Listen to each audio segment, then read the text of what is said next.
గా చూసుకునేవారు అనేది కూడా ఈవిడ కళ్ళల్లో తెలుస్తుందని చెప్పొచ్చు. ఒక్కసారి ఆవిడతో మాట్లాడే ప్రయత్నం అయితే చేద్దాం. అమ్మ, మిమ్మల్ని ఇబ్బంది పెట్టాలని సో చూడొచ్చు. అంటే అన్నయ్య లేరు అన్న బాధను ఆవిడ జీర్ణించుకోలేని పరిస్థితి కనిపిస్తుందని చెప్పొచ్చు. ఒక్కసారిగా ఎంతగానో రోధిస్తున్న పరిస్థితి కనిపిస్తుంది. అటువైపు చూసుకుంటే ఆయన భార్య కూడా ఒకవైపు చూడొచ్చు. అంటే ఎన్నో సంవత్సరాల నుంచి, దాదాపు 2 సంవత్సరాల నుంచి కూడా ఆయన ఆరోగ్యం బాలేని పరిస్థితిలో ఈవిడ మొత్తం కూడా మంచి చెడు మొత్తం కూడా చూసుకున్న పరిస్థితి కనిపిస్తుంది. ఆవిడ ఎంత రోధిస్తున్నారు అనేది కూడా తెలుస్తుందని చెప్పొచ్చు. ఒక్కసారి ఆవిడతో మాట్లాడే ప్రయత్నం అయితే చేద్దాం. ఇబ్బంది పెట్టాలని కాదు కానీ ఒక్కసారి మాట్లాడే ప్రయత్నం చేద్దాం.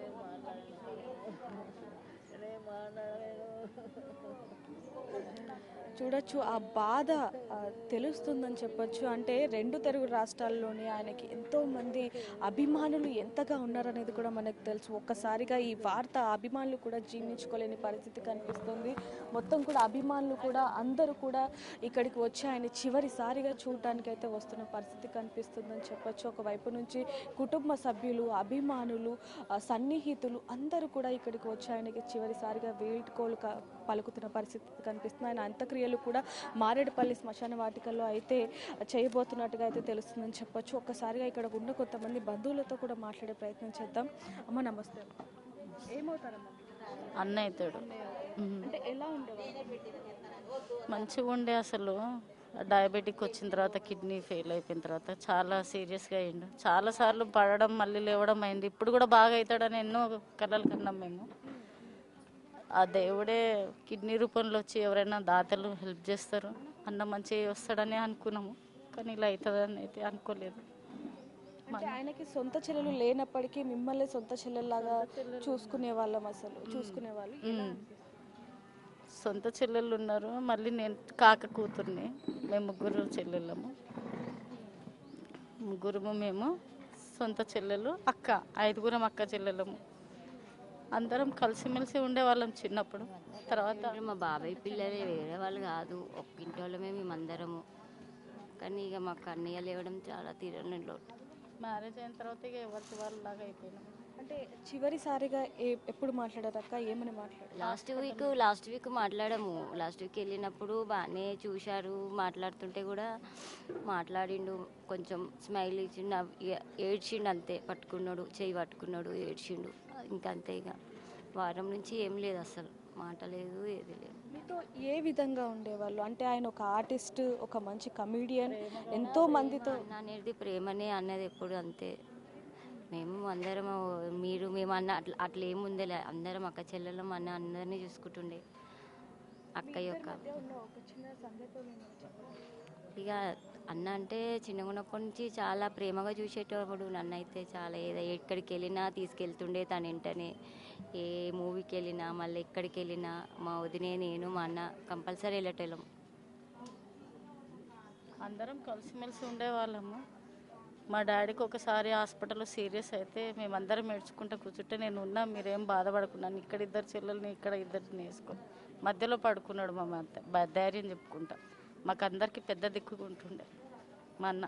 మేమే కాకుండా ఇతరులకు, ముసలి వాళ్ళకు, ఎవరు లేని వాళ్ళకు కూడా అంత్యక్రియలు చేయడానికి అక్కడ బొల్లారం వస్తుండే. అక్కడ వచ్చి ముసలి వాళ్ళకి, ఎవరు లేని వాళ్ళకు వచ్చి అన్ననే దహనం సంస్కారాలు చేసి వచ్చేవాడు. అట్లా వచ్చినప్పుడు నాకు ఫోన్ చేసేవాడు, కలిసేవాడు నన్ను. కానీ అందరం మంచి కలిసి ఉండేవాళ్ళం. ఇక పెళ్ళిళ్ళైన తర్వాత ఎవరిది వాళ్ళు అన్నట్టుగా అయిపోయినాము. అయినా రాఖీ పండగకి ఇట్లా అందరం కలిసి ఉండేవాళ్ళం అనమాట. ఈసారి రాఖీ పండగ లేకపోవడం అనేది చాలా బాధాకరం అని చెప్పాలి. లాస్ట్ ఇయర్ కూడా అన్న ఒంట్లో బాగాలేదు, ఇంట్లో ఉండి చాలా బాధపడ్డాడు అన్నయ్య. మా చెల్లెళ్ళు వచ్చిర్రు, అసలు వాళ్ళని ఏం చేయలేకపోయినా అనేసాడు. లేదన్నా, నీ ఆరోగ్యం మంచిగా ఉంటే చాలు, మాకు అదే ఎంతో గొప్ప అని చెప్పి లాస్ట్ ఇయర్ మేము వెళ్ళాము. అందరము కలిసి ఉన్నాం. పెద్దమ్మ, వదిన అందరం కలిసి ఉండేసి 1 గంట 2 గంటలు అన్నతో స్పెండ్ చేసి వచ్చాం. ఎక్కడికి వెళ్ళినా కలిసి ఉండేవాళ్ళము. ఎక్కడన్నా ఫంక్షన్లలో కలిస్తే మాత్రం అందరం కలిసి ఉండేవాళ్ళం.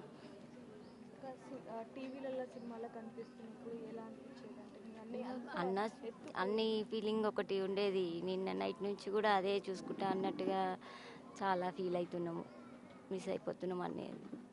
ఇండస్ట్రీలో పెద్ద పెద్ద హీరోలతో ఆయన నటించడం జరిగింది. అసలు అంటే చుట్టుపక్కల వాళ్ళందరూ కూడా మీ అన్నే టీవీలో కనిపిస్తున్నాడు అన్నప్పుడు షూటింగ్లు అవుతుంటే కూడా తీసుకెళ్లేవాడు మమ్మల్ని, ఫ్యామిలీని ఎప్పుడైనా కలిసినప్పుడు తీసుకెళ్తుండే.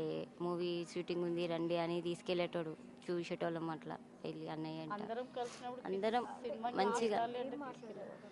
ఇక ఒక 15 రోజుల నుంచి మాట్లాడినప్పుడే అంతే. లాస్ట్ టైం ఇక్కడ ఉన్నప్పుడు వచ్చిన మాట్లాడిండు, ఇక ఇట్లనే బాగాలేదమ్మా హెల్త్ అని ఏడ్చిండు. అమ్మకి బాగా లేకుండే ఇక అమ్మ దగ్గరికి వచ్చినాం కలిసినాం. ఇంకా అదే లాస్ట్ టైం ఒక 2 months కిందట 2 months కిందట ఆయన మీతో మాట్లాడిండు. ఇంకా మళ్ళీ మాట అంటే ఇక మాటనే లేదు, 2 months కిందట మాట్లాడింది. ఇంకా 1 month నుంచి అయితే సిక్ అయ్యే ఉన్నాడు మొత్తం. ఆయన ఆరోగ్యం దాదాపుగా 2 సంవత్సరాల నుంచి బాగోలేనప్పటికీ కూడా ఆయన అందరితో కూడా బాగుండేవాళ్ళు. అంటే లాస్ట్ టైం రాఖీ పండగకి కూడా నేను మీకు అంటే చెల్లెలకి ఏం చేయలేకపోతున్నాను అన్న బాధ ఆయన కళ్ళలో కనిపించినప్పటికీ కూడా మీ ఆరోగ్యం బాగుంటే చాలు అంటూ కూడా ఈ చెల్లెలు ఆయనకి ధైర్యం ఇచ్చారనేది కూడా తెలుస్తుంది. కానీ ఒక 4 రోజుల్లో రాఖీ పండగ ఉండగా అంటే మా అన్నయ్య లేరు, ఇంకా మేము రాఖీ కట్టలేము అన్న బాధ కూడా వారి కళ్ళలో కనిపిస్తుందని చెప్పొచ్చు. ఒక్కొక్కసారిగా అటువైపు కూడా చూడొచ్చు, అభిమానులు కావచ్చు లేకపోతే సన్నిహితులు అందరూ కూడా చివరిసారిగా ఆయనకి వీడుకోలు పలకడానికి అయితే ఇక్కడికి వస్తున్న పరిస్థితి కనిపిస్తుంది. దాదాపుగా 100 సినిమాలకు పైగా నటించిన వ్యక్తి ఈరోజు ఈ విధంగా చనిపోవడం అనేది చాలా బాధాకరం అని చెప్పొచ్చు. ఆయన కొద్ది సంవత్సరాలుగా డయాలసిస్తో కూడా బాధపడుతున్న పరిస్థితి ఉందని చెప్పొచ్చు. ఆయన కిడ్నీ మార్పిడి చేయాలి అంటే షుగర్ ఒకవైపు, మరోవైపు కాలు కూడా ఇబ్బందికరంగా ఉంది కాబట్టి దానికి ట్రీట్మెంట్ అయిన తర్వాతనే కిడ్నీ మార్పిడి చేయొచ్చు అంటూ కూడా డాక్టర్లు చెప్పారనేది కూడా కుటుంబ సభ్యులు చెప్తున్న పరిస్థితి. విష్ వెంకట్ గారి మరొక చెల్లెలు గారు మనతో పాటు ఉన్నారు. ఒక్కసారి వారితో మాట్లాడే ప్రయత్నం చేద్దాం. అసలు వాళ్ళని చూస్తుంటేనే కన్నీరు మున్నీరు అవుతున్న పరిస్థితి. మనం కూడా అంటే ఆయన ఎన్నో సినిమాల్లో మనం కూడా ఆయన నటన చూసి ఆయన మాట తీరుని చూసి ఎంతగా నవ్వుకున్న పరిస్థితి మన అందరికీ అని చెప్పొచ్చు.